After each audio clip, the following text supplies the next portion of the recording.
Allo bande balandi ya Kimbango 21.me awa ezali wabino Jomak na ina laksabino moyen moko oyo koyoko copier banzembo ya YouTube oko misango MP3 na cellulaire na yo. Donc oyo ezali moyen moko très facile ko aider bino ba misusu ba yebi yango déjà mais bandeko ba yebi yango te. Na laksabino moyen moko oko copier banzembo ya YouTube oko misango na MP3 na cellulaire na yo. Oza na besoin ya kocha application na phone na yo te. Donc nyonso ko sala maka na internet, iloko ekota na phone na yo ezakaka banzembo oyo komisi déjà na MP3. Ndenge to yebi MP3 ezwaka pe na espace mingi te. Donc oyo ezali moyen moko très facile. Pona ba oyo ba cell phone na bango ezali na Android, ezana ngo très facile. Iloko liboso ko sala kende na Chrome, ba baza na Chrome, Google Chrome ou bien Internet Explorer na phone na yo. Obeti www.youtube.com. www.youtube.com. Koti na YouTube. Izo lukaso koti na YouTube. Kuna na YouTube bino mo boyebi ande ba luka banzembo. Neti ya wasiko neti na ina copier par exemple nzembo ya Koreki. Donc fona na koma wa zela Koreki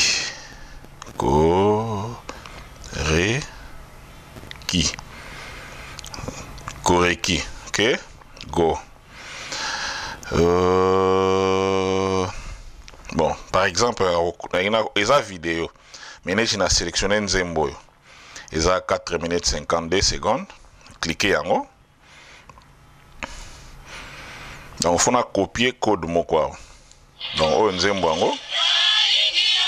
Soko lingi pona makelele na sali stop na nzembo yango pona makelele.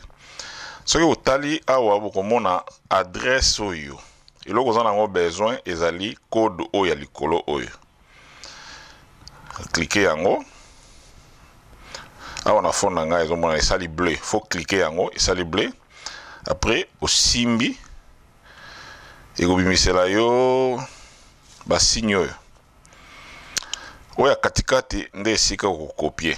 Na ba phone mosusu ekomaka copier eza facile. Donc netiawa cliquer wana copier yango. Voilà. Copier. Après obimi kuna na YouTube. OK, sikoyo wana so copier yango, OK? Faut kende sikoyo na okota na site mosusu. Folongola oyo. Donc na ba oyo baza na iPad okoki pe ko salango.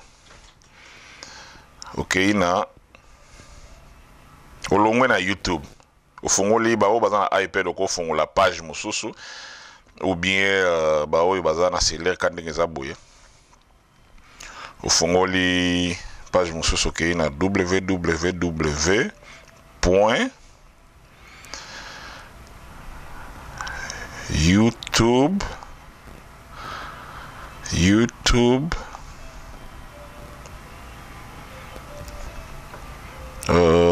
trait d'union et katikati mon essai bimi déjà. Donc quoi déjà na copier banzembo et bimi déjà. Donc adresse au kokenda après ko copier code wana ezali www.youtube-mp3.org. Yangwana. Zana changu pour mon bien.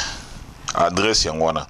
Donc si on copie code wana YouTube, faut qu'on ait adresse www.youtube-mp3.org. OK.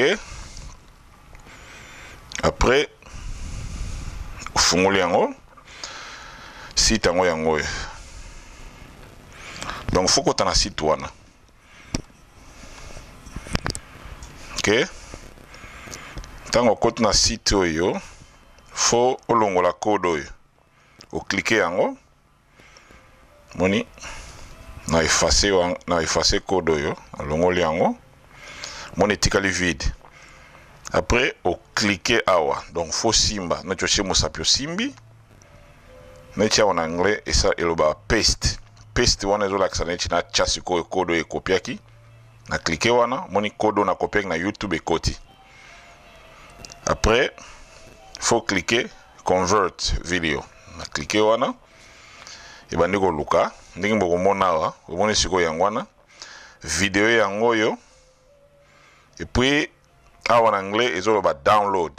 Donc si on a cliqué sur download oyo, pardon, si on a cliqué sur download oyo et qu'on copie mbalamoko.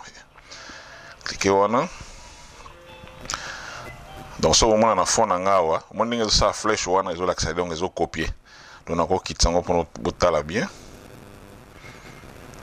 Moni, donc yangwana ils ont copié. Mon ninga ils ont kende. Donc ils ont copié vidéo wana direct na MP3 moni complete. Donc vidéo à 4 minutes et ça non 4 secondes et sili si ko pona na ke nego luka place vidéo yango ezali okay. Bon ngaya on a kenda na download ba o bazana nani ezo dépendre selon place au char musique.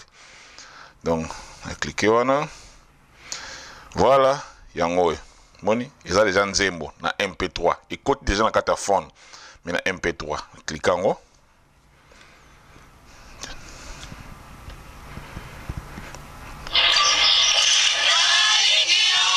Voilà.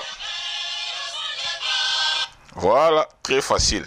Donc, ok, na www.youtube.com au luki nzembo bien vidéo oyo lingi ko tiana MP3. Et puis, au fond les pages mususu, ok na www.youtube-na katikati mp3.org. Oche code ya vidéo wana na site wana, download ne kana laksibino direct. Donc, oko va no journée mobimba, o copie banzembo. Merci, o ezaki wabino Jomak.